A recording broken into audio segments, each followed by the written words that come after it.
धर्मवीर ने पैरालंपिक में भारत के लिए हाई जंप में गोल्ड जीता। हरियाणा के धर्मवीर का ये तीसरा ओलंपिक था जिसमें उन्होंने गोल्ड जीता है।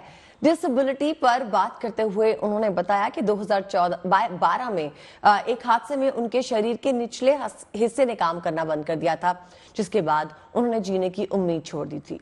लेकिन फिर उनके पैरालंपिक के बारे में जानकारी प्राप्त करते हुए उनका हौसला बढ़ा, जिसके बाद उन्होंने खेल की ओर अपना ध्यान लगाया और देश के लिए कई मेडल्स जीते।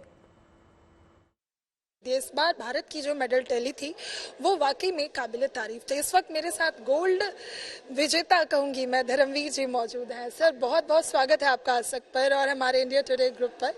ये बताइए, आपको हम देख रहे हैं, आप इतने यंग दिख रहे हैं और अभी आपने बताया 3 बार आप पैरा ओलंपिक में हिस्सा ले चुके हैं। सबसे पहले तो बधाई, और अब गोल्ड जीता, कैसा लगा? Thank you ma'am. देखिए, बड़ा ही प्राउड फील हो रहा है। मेरे हिसाब से कोई भी प्लेयर हो उसका एक ही सपना होता है कि भाई एक ओलंपिक में मेडल होना चाहिए, और ये ऊपर वाले का आशीर्वाद है कि भाई गोल्ड के साथ उन्होंने हमको यहाँ भेजा है, तो मैं अपने आप को बड़ा भाग्यशाली मानता हूँ। अच्छा, आपने जिस दिन गोल्ड जीता था उस दिन हमें एक और गोल्ड मिला था। 4 सितंबर को हमें 2 गोल्ड मिले। तो जब हम गोल्ड जीतते हैं तो उसके बाद की जो फीलिंग होती है वो ऐसा लगता है कि हमने देश के लिए कुछ किया है। और आप तो लगातार, ये आपका तीसरा ओलंपिक था, मुझे लगता है आप जब घर वापस अपने जाते होंगे तो बड़ी प्राउड फीलिंग होती है। हाँ, देखिए, जब वापस हम अपने देश में लौटे तो एयरपोर्ट पे देशवासियों का और गाँव वासियों ने भी मतलब ऐसा एक सम्मान समारोह कर रखा था। तो वहाँ पे लोगों का प्यार और मान सम्मान देखकर मुझे ये लगा कि मतलब हाँ, डिसेबिलिटी तो हुई, लेकिन वो देखकर ये लग रहा था कि भाई उस जख्म पर आज मलहम लग रहा है। अच्छा, क्योंकि वैसे तो हम डिसेबिलिटी पे बात ही नहीं करेंगे, क्योंकि मुझे लगता है जब आप गोल्ड लेकर आते हैं तो डिसेबिलिटी बचती ही नहीं है। लेकिन जंप और आपने इसे कैसे कनकर किया है, क्योंकि मुझे लगता है लंबी प्रैक्टिस भी होगी सर, क्योंकि लंबी छलांग लगाना आसान नहीं है।